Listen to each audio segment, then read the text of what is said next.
Hello and welcome back to dear student. कैसे हैं आप सब लोग। फिर से आपका स्वागत है आदर्श के ऑनलाइन प्लेटफॉर्म पे। उम्मीद करता हूं आप सब लोग अच्छे होंगे। ठीक है बच्चा, हमारी जो सीरीज चल रही थी, जो हम टॉप क्वेश्चन कर रहे थे बोर्ड के, उसको आज कंटिन्यू करते हैं। हम लोगों ने कुछ क्वेश्चन डिस्कस किए थे। आशा है कि वो सारी चीज़ें आपको समझ में आई होगी। अगले जो क्वेश्चन हैं वो अपन देख लेते हैं और तरह के किस तरह से क्वेश्चन आते हैं। जैसे मान लीजिए मैंने आपको ये बोला कि ये कोई लेंस है, ठीक है।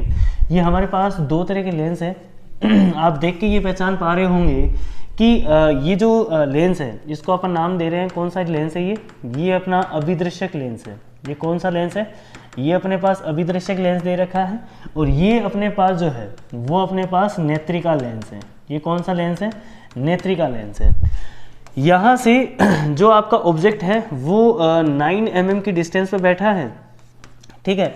और इसकी जो 8 mm की, मैं ये कह देता हूँ, इसकी फोकल लेंथ है, यानी f0 अपने को ये दे दिया है, ठीक है। और इसकी जो फोकल लेंथ है यानी fe जो है वो अपने को दे दिया है 2.5 सेंटीमीटर, ठीक है। अपन से ये पूछा गया find the distance between two lenses, ठीक है। एक चीज़ और मैं आपको यहाँ पर ये चीज़ और बता देता हूँ बच्चा लोग कि ये वाली जो वैल्यू है अपने पास, ये वाला जो लेंस है ये अपना बड़ा लेंस होगा, ठीक है। ये अपना लेंस बड़ा है। ये लेंस अपना बड़ा लेंस है, ठीक है। ये छोटा है अपना, ये बड़ा लेंस है। इन दोनों के बीच में जो डिस्टेंस है, यानी इन दोनों के बीच की जो डिस्टेंस है वो अपने को यहाँ पर फाइंड करनी है कि हम किस तरह से इसको फाइंड कर सकते हैं। आप देख पा रहे होंगे ये जो लेंस है, यानी अपन ये कह सकते हैं कि ये जो कॉम्बिनेशन ऑफ लेंस जो है ये क्या संयुक्त सूक्ष्मदर्शी का है? क्या ये संयुक्त सूक्ष्मदर्शी है? बिल्कुल संयुक्त सूक्ष्मदर्शी है ये। तो अगर ये संयुक्त सूक्ष्मदर्शी है तो हमें इसमें दोनों चीज़ें ज्ञात करनी आनी चाहिए। हमें ये भी पता होना चाहिए कि इसकी आवर्धन क्षमता क्या है, और हमें ये भी पता होना चाहिए कि हम इन दोनों के बीच की डिस्टेंस कैसे निकालते हैं। तो चलिए ये शुरुआत करते हैं। हमें अगर यहाँ पे L निकालना है तो फर्स्ट ऑफ ऑल अपने को ये देखना पड़ेगा कि यहाँ पर ये जो इसकी इमेज है, यानी ये अपना अगर ऑब्जेक्ट है, ये अपना ऑब्जेक्ट बैठा है यहाँ पे, इस ऑब्जेक्ट का जो इमेज बनेगा V0 पे, पहले तो आपको ये फाइंड करना पड़ेगा। एंड आफ्टर दैट ये जो इमेज आपकी बन रही है, ये आपकी जो उल्टी इमेज बनेगी, इस इमेज की यहाँ पर इससे जो डिस्टेंस है उसको अपन क्या बोल रहे हैं? UE बोल रहे हैं, क्योंकि ये वाली जो इसकी इमेज है वो दूसरे वाले लेंस के लिए ऑब्जेक्ट का काम कर रही है। यानी इसका जो प्रतिबिंब है वो इसके लिए किसका काम कर रहा है? ऑब्जेक्ट का काम कर रहा है, ठीक है। तो हम लोग क्या करेंगे, V0 निकाल देते हैं, UE का मान निकाल देते हैं और दोनों को क्या कर देंगे? ऐड कर देंगे। तो यहाँ पर अपने को किसकी वैल्यू मिल जाएगी? L की मिल जाएगी। मेक श्योर यहाँ पर ये चीज का देख लेना कि यहाँ पर जो V0 का मान आने वाला है वो यहाँ पर क्या पॉजिटिव आएगा कि नेगेटिव आएगा? पॉजिटिव, बिल्कुल। यहाँ पर जो UE का मान जो है यहाँ पर जो UE का मान है वो कैसे आने वाला है? नेगेटिव। तो यहाँ पर जो UE की जो वैल्यू आएगी वो अपन मोड के साथ लेंगे। किसके साथ लेंगे? मोड के साथ वैल्यू लेंगे, बिल्कुल, ठीक है। तो फिर इन दोनों डिस्टेंसेस को, यानी ये जो दूरी है, इन दोनों को अपन जोड़ देंगे तो यहाँ पर किसकी वैल्यू आ जाएगी? L की, ठीक है। तो चलो शुरुआत कर देते हैं क्वेश्चन की। तो हमारे पास फर्स्ट ऑफ ऑल पहले लेंस के लिए अगर सोल्व करेंगे तो हम जानते हैं यहाँ पर 1/V0 minus of 1/U0 equal to यहाँ पर क्या मिल जाएगा? 1/F0 मिल जाएगा। अगर V0 मुझे फाइंड करना है तो U0 मुझे दे रखा है कितना? 9 mm, यानी यहाँ पर 9 mm वैल्यू दे रखी है। किसकी? U0 की वैल्यू दे रखी है। U0 किसकी वैल्यू दे रखी है? 9 mm दे रखी है। तो यहाँ पर अपन क्या करते हैं, इसकी वैल्यू निकाल लेते हैं 1/9, ठीक है, इक्वल टू में F0 यहाँ पर अपने को कितना दे रखा है? F0 की यहाँ पर जो वैल्यू है इनिशियल में अपने को कितनी दे रखी है? 8 दे रखी है। तो 1/V0 इक्वल टू में ये देखो एक चीज़ और, यहाँ पर जो U0 है क्या वो माइनस में लगेगा? यहाँ पर एक चीज़ और देख सकते हैं, ये जो 9 mm है यहाँ से जो U की वैल्यू जो लेंगे क्या वो अपन माइनस ऑफ 9 mm लेंगे? बिल्कुल, ठीक है। देन अपने पास जो 1/V0 आने वाला है वो कितना आ जाएगा? 1/8, ये प्लस हो जाएगा, उधर जाके माइनस में बन जाएगा। 1/V0 equal two is what? ये आ जाएगा 72 एंड 1। तो जो V0 की वैल्यू है वो कितनी आ जाएगी? 72 mm आ जाएगी। देन यहाँ पर अगर अपन सेंटीमीटर में निकाले तो कितना आ जाएगा? 7.2 सेंटीमीटर आ जाएगा। क्या यहाँ पर अपने पास जो V0 का मान आएगा वो कितना आ जाएगा? 7.2 सेंटीमीटर आ जाएगा। अब V0 तो आ गया, क्या अपने को अब V0 UE की कैलकुलेशन करनी पड़ेगी? क्या हमें यहाँ पर UE की कैलकुलेशन करनी पड़ेगी? अगर अपने को UE निकालना है तो UE कैसे निकालेंगे? हमारे पास FE की वैल्यू दे रखी है और सवाल में ये भी गिवन है कि आपकी जो फाइनल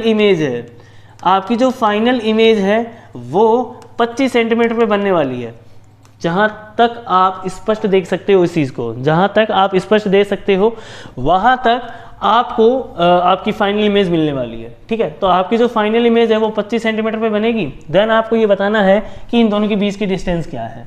ठीक है तो जब अपन यूई निकालने के लिए जाएंगे तो हम लोग यहाँ पर ये चीज़ देखेंगे कि 1/1 वी माइनस में 1 यूई इक्वल टू 1 यहाँ पर कितना आ जाएगा, एफ आ जाएगा।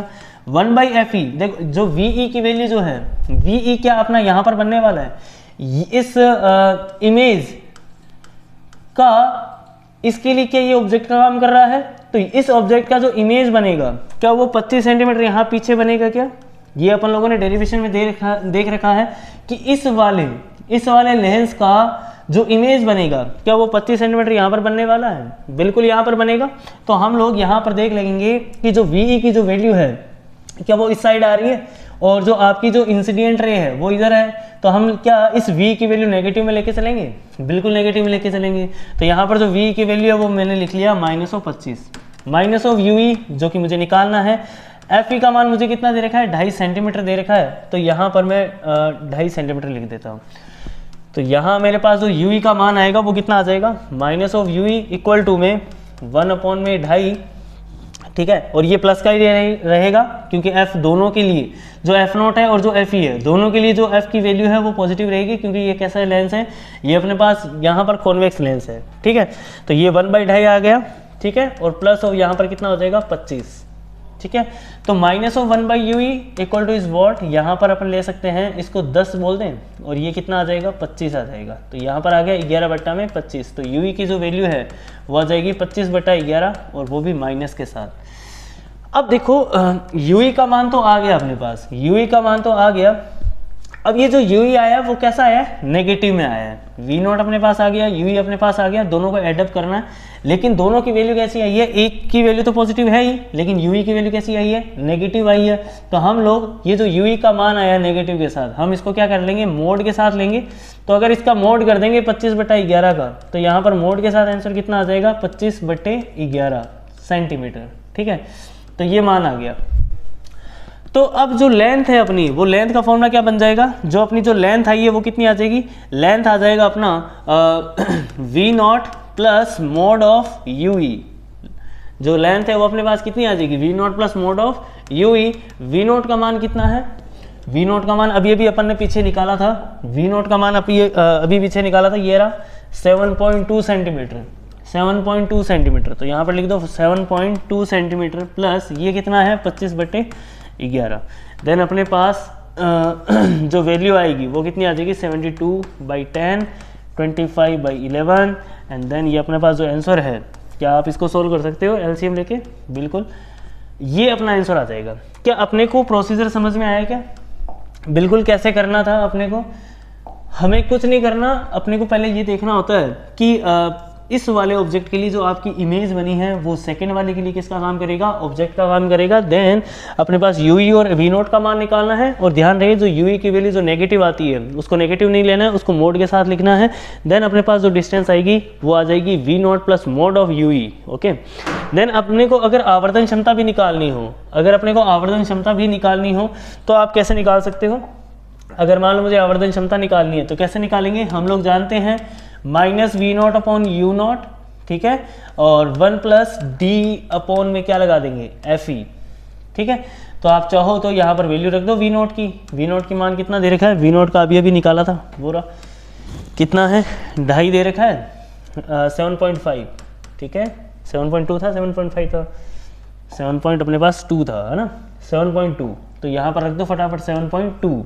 ठीक है, तो यहाँ पर जो 7.2 अगर आप रखोगे, तो अगर यहाँ पर आप v0 की वैल्यू कितनी रखोगे 7.2 रखोगे, तो m बराबर कितना आ जाएगा -7.2 बट्टा में u0 कितना दे रखा है 9 mm, तो यहाँ पर आ जाएगा 0.9। ठीक है, 1 प्लस d कितना दे रखा है 25, और fe के मान कितना दे रखा है 2.5। तो आप इसको सॉल्व कर लेंगे, देन अपने पास किसकी वैल्यू आ जाएगी, m की वैल्यू आ जाएगी। ठीक है, आप चाहो तो इसको मोड के अंदर भी निकाल सकते हो, तो मोड के अंदर जब आप निकालोगे तो यहाँ पर नेगेटिव का साइन हट जाएगा। ठीक है, चलिए तो इस तरह से अपन क्या कर सकते हैं, वैल्यूज़ को निकाल सकते हैं। अब देखो और किस तरह के क्वेश्चन आते हैं, और किस तरह के क्वेश्चन है अपने पास वो देखें। मान लीजिए आपको ऐसा कुछ दे रखा है, मान लीजिए आपको ऐसा कुछ दे रखा है कि जैसे ये कोई प्रिज्म है, ठीक है, इस प्रिज्म में ये आपको जो एंगल ए है वो आपको गिवन है, ठीक है। देन आपके पास इसका जो अपवर्तनांक है वो कितना दे दिया है, √3। देन ये भी कह दिया गया है कि यहाँ पर जो आपतन कोण है वो कितना है, आई है, ठीक है। और यहाँ पर जो एंगल है, ये किरण यहाँ से जाएंगी वो क्या है, आर, सॉरी ई बोल देते हैं इसको, ठीक है, निर्गत कोण ई हो गया, ये अपना हो गया R1 और ये अपना हो गया R2। सवाल ये कह रहा है कि इसमें जो न्यूनतम विचलन कोण है यानी डेल मिनिमम बराबर है ए के, ये गिवन है सवाल के अंदर, ये गिवन है यानी ये दिया गया है। दिया गया क्या है कि जो डेल मिनिमम का मान है वो किसके बराबर है, ए के बराबर है। देन आपको फाइंड क्या करना है, आपको फाइंड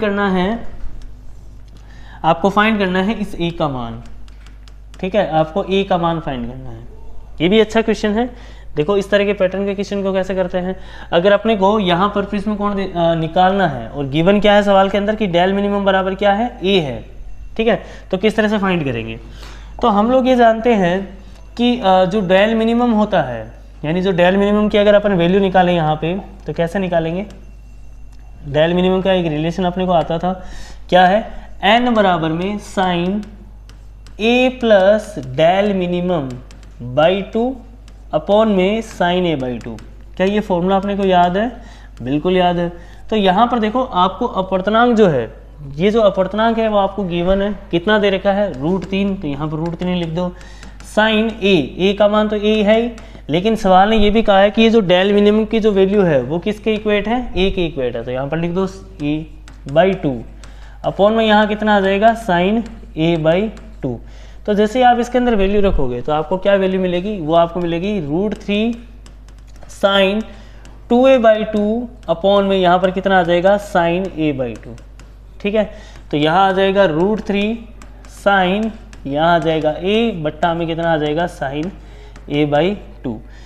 अब देखिए ध्यान से, अगर इसको इस इक्वेशन को कैसे सोल्व करना है, बच्चे लोग क्या करते हैं, साइन को साइन से काट देते हैं, ऐसे काट देते हैं, ऐसा थोड़ी ना होता है, ठीक है। तो हम लोग क्या करते हैं, हम लोग ये जानते हैं कि जो साइन जो 2a होता है वो क्या होता है, साइन 2a होता है 2 साइन a कोस a, ठीक है। और अगर मुझे साइन a निकालना है तो साइन a का क्या हो जाएगा, 2 साइन a बाई 2 और यहाँ आ जाएगा कोस a बाई 2, ठीक है। अब देखो यहाँ साइन a की वैल्यू को आपको पुटअप करना है, देन आपके पास वैल्यू क्या आएगी, ये आ जाएगी √3, ये आ जाएगा 2 साइन a बाई 2 और यहाँ आ जाएगा कोस a बाई 2 बट्टा में यहाँ आ जाएगा साइन a बाई 2, ये इससे कैंसिल आउट हो गया, ठीक है। तो यहाँ पर वैल्यू कितनी आ गई, अपने पास वैल्यू आ गई √3 2 cos a बाई 2, ठीक है।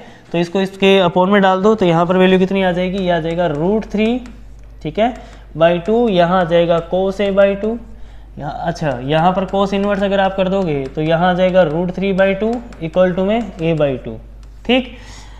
अब cos इनवर्स √3 बाई 2 क्या होता है, ये होता है π/6, ठीक है, क्योंकि 30 डिग्री की वैल्यू पर रहता है यहाँ पे, तो ये आ जाएगा a बाई 2, ठीक है। तो यहाँ पर वैल्यू आ जाएगी π/3 इक्वल टू आ जाएगा a, तो यानी अपन इसको बोल सकते हैं ये आ गया 60 डिग्री, ये कितना आ जाएगा, 60 डिग्री आ जाएगा, ठीक है।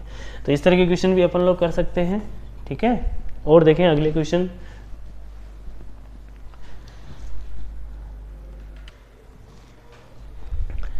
देखिए अपना जो अगला क्वेश्चन है वो क्या है जो अपना अगला क्वेश्चन है वो क्या है, देखें ध्यान से। मान लीजिए अपने को ये गिवन है, जो अपना अगला सवाल है आज का तीसरा, वो क्या है, ये अपने को ये गिवन है कि मान लीजिए आपको 2 लेंसेज और दे रखे हैं, है ना, अपने सूक्ष्मदर्शी का कर लिया, इसी तरह दूरदर्शी के भी सवाल आते हैं। अपने को ये गिवन है कि 2 लेंसेज है इस बार, ठीक है। अब ये वाला जो लेंस है वो बड़ा है, ठीक है, जिसको अपन क्या बोल रहे हैं, अभिदर्शक लेंस। ये इस बार अपना जो अभिदर्शक लेंस है वो क्या है, बड़ा है, ठीक है। और अपना जो इस बार नेत्रिका लेंस है वो क्या है, छोटा है, ठीक है। नेत्रिका लेंस अपना कैसा है, छोटा है, और ये अपना जो अभिदर्शक लेंस है वो कैसा है, बड़ा है। यानी इसकी अगर मैं फोकल लेंथ बोलूँ तो ये आ गया 144 सेंटीमीटर, ठीक है। और इसकी फोकल अगर मैं मानूँ तो ये आ जाएगा अपना 14 सेंटीमीटर। ये आपको गिवन है सवाल के अंदर कि भाई ये 144 सेंटीमीटर का है और ये अपना 14 सेंटीमीटर का है, यानी अपन इसको बोल सकते हैं F0 और इसको अपन बोल सकते हैं FE। ये कहा गया है कि आपको इन दोनों के बीच की डिस्टेंस फाइंड करनी है, आपको इन दोनों के बीच की डिस्टेंस फाइंड करनी है यदि यदि आपका जो फाइनल इमेज है, आपका जो अंतिम प्रतिबिंब है, यानी आपका जो फाइनल इमेज है वो अनंत पे बनना है। उसको कहाँ बनना है? यदि फाइनल इमेज कहाँ बननी है? अनंत पे। तो हम लोग ये जानते हैं कि जो अपनी जो रे आएगी वो कहाँ से आने वाली है? इनफाइनाइट से। कहाँ से आने वाली है? इनफाइनाइट से आने वाली है। क्योंकि हम लोग ये भी जानते हैं कि दूरदर्शी के अंदर जो आपका ऑब्जेक्ट होता है वो कहाँ होता है? इनफाइनाइट पे होता है। वो कहाँ होता है? इनफाइनाइट पे। देन अपनी जो यहाँ पर जो इमेज बनेगी, अगर वो इनफाइनाइट से आ रहा है तो यहाँ पर जो आपका इमेज बनेगा क्या वो f0 पे बन जाएगा? ये अपना जो इमेज है वो कहाँ पर बन जाएगा? वो बन जाएगा अपना f0 पे, ठीक है। और आपका ऑब्जेक्ट कहाँ पे है? आपका ऑब्जेक्ट है u0 इनफाइनाइट पे। देन आपकी जो इमेज है वो कहाँ पे बन गई? f0 पे बन गई। इसके बाद अपने को ये देखना है कि अपनी जो फाइनल इमेज है वो भी कहाँ बन रही है? अपनी फाइनल जो इमेज है वो इनफाइनाइट पे बन रही है। तो अगर फाइनल इमेज इनफाइनाइट पे बन रही है तो ऑब्जेक्ट को कहाँ रखना पड़ेगा? Fe पे। कहाँ पे रखना पड़ेगा? Fe पे। तो बात यहाँ से स्पष्ट है कि अगर मुझे L निकालना है देन मुझे क्या करना पड़ेगा? Mode of F0 plus mod of Fe करना पड़ेगा। Mode of F0 plus mod of Fe करना पड़ेगा, ठीक है। अगर ये दोनों वैल्यू अपने को पता है, गिवन है, देन अपने पास L की वैल्यू बहुत आसानी से आ सकती है। बस इस चीज़ का ध्यान रखें कि आपको L किस कंडीशन में निकालना होता है। अगर मैं यहाँ पर कहता कि आपकी जो फाइनल इमेज है वो कहीं D दूरी पे बनती, यानी 25 सेंटीमीटर पे बनती, तो सोचो ये यहाँ पर Fe नहीं आता, फिर आपको यहाँ पर UE पहले निकालना पड़ता, उसके बाद UE निकालने के बाद यहाँ पर UE का एडअप करना पड़ता। इस चीज़ का ध्यान रखें, वापस से मेक श्योर कर लें कि हमेशा ही F0 प्लस Fe नहीं होता है। ये अपने को पता करना पड़ेगा कि आपको कंडीशन कौन सी दे रखी है, किस कंडीशन पर आपको लेंथ यानी इन दोनों के बीच की डिस्टेंस पूछी गई है। तो अगर सवाल के अंदर ये गिवन है कि आपकी जो फाइनल इमेज है वो इनफाइनाइट पे बन रही है, देन आपको यहाँ पर ऑब्जेक्ट को कहाँ रखना पड़ेगा? Fe पे रखना पड़ेगा, ठीक है। और यहाँ पर जो आपकी इमेज बन रही है वो कहाँ पर बन रही है? F0 पे बन रही है। तो ये चीज़ अपने को मेक श्योर करनी पड़ेगी पहले। तो अपने को ये दोनों चीज़ें गिवन है, अपने को F0 भी यहाँ पर गिवन है, कितना दे रखा है? F0 अपने को दे रखा है 144 सेंटीमीटर, ठीक है। और अपने को जो Fe गिवन है वो कितना दे रखा है? Fe की वैल्यू जो गिवन है वो अपने को 14 सेंटीमीटर दे रखी है। देन हम लोगों ने दूरदर्शी के लिए ये चीज़ भी पढ़ी थी कि इसकी जो आवर्धन क्षमता होती थी वो कितनी होती? F0 अपॉन UE हुआ करता था। ये एक जनरल डेरिवेशन था जो अपन लोगों ने निकाला था, ये अपना एक जनरल डेरिवेशन था जो अपन लोगों ने निकाला था। अब अपन यहाँ पर ये देखेंगे कि इसमें भी अपन दो केसेस पढ़ते थे। केस फर्स्ट जो था और केस सेकंड क्या था? केस फर्स्ट अपना ये था कि जो अपनी जो V जो बनता था, जो अपना V बनता था वो कहाँ पर बनता था? पहले V बनता था, एक तो अपन बनाते थे D पे, ठीक है, और एक अपना V बनता था इनफाइनाइट पे। तो इसमें कौन सा केस है? क्या हम लोगों को ये दे रखा है कि पहली जो आपकी इमेज है, जो आपकी फाइनल इमेज है वो कहाँ पर बनने वाली है? इनफाइनाइट पे बनने वाली है। तो इनफाइनाइट पे अगर बननी है तो हम लोग यहाँ पर आवर्धन क्षमता को देखेंगे, क्या UE का मान अपने को कहाँ रखना पड़ेगा? क्या ये UE जो है वो Fe पर रखना पड़ेगा, तभी तो अपनी जो फाइनल इमेज है वो इनफाइनाइट पे बनेगी। तो यहाँ पर जो आपका आवर्धन आएगा वो कितना आ जाएगा? माइनस ऑफ F0 अपॉन में Fe। तो यहाँ पर मैं क्या लगाऊंगा? अगर मुझे यहाँ पर आवर्धन क्षमता निकालनी है देन मैं यहाँ पर क्या लगा दूंगा? F0 अपॉन में Fe लगा दूंगा, ठीक है। तो यहाँ पर F0 की वैल्यू कितनी दे रखी है? 144 एंड यहाँ पर दे रखा है 44। तो यहाँ पर अगर आप डिवाइड करोगे तो ये आ जाएगा 72 और यहाँ पर आ जाएगा 7, ठीक है। और इसको काट लो तो यहाँ पर कितना आ जाएगा? 36, ठीक है। और ये आ गया अपना कितना? नहीं कटेगा ही नहीं, रहने दो। तो यहाँ पर ये जो अपनी आवर्धन क्षमता है, ये जो वैल्यू अपने को आई है वो कितनी आ गई? m बराबर माइनस ऑफ 72 अपॉन में 7 आ गया। अब इस चीज़ को अगर आप ध्यान से देखोगे तो ये जो वैल्यू है वो अपने पास किस में आई है? नेगेटिव में आई है। तो अगर अपन एग्जाम में इस वैल्यू को मोड के साथ भी लिख सकते हैं। अगर अपने को इस वैल्यू को पॉजिटिव रखना है तो हम यहाँ पर क्या करेंगे? माइनस ऑफ, यानी इसका मोड ले लेंगे 72/7 का। तो यहाँ पर जो वैल्यू आएगी वो अपनी आ जाएगी 72 अपॉन में 7 आ जाएगा। अब अपने को अगर लेंथ निकालनी है, अगर अपने को लेंथ निकालनी है तो दोनों वैल्यू अपने को पता है। यहाँ पर F0 भी अपने को पता है, Fe भी अपने को पता है। दोनों की मोड की वैल्यू अपने को क्या करनी है? लेनी है। तो यहाँ पर दोनों की वैल्यू अपने को पता है। तो यहाँ पर जो L आएगा वो कितना आ जाएगा? Mode of F0 plus mod of कितना आ जाएगा? Fe आ जाएगा। तो यहाँ पर जो वैल्यू है वो 144 प्लस यहाँ 14 आ जाएगा। तो ये वैल्यू आ गई 8, 5 और यहाँ पर कितना आ जाएगा? 158। तो इन दोनों की जो लंबाई है वो ये आ जाएगी, ठीक है, बाकी जो है वो देखते हैं अगली क्वेश्चन क्या क्या बन सकते हैं अपने। ठीक है, देखो अगला क्वेश्चन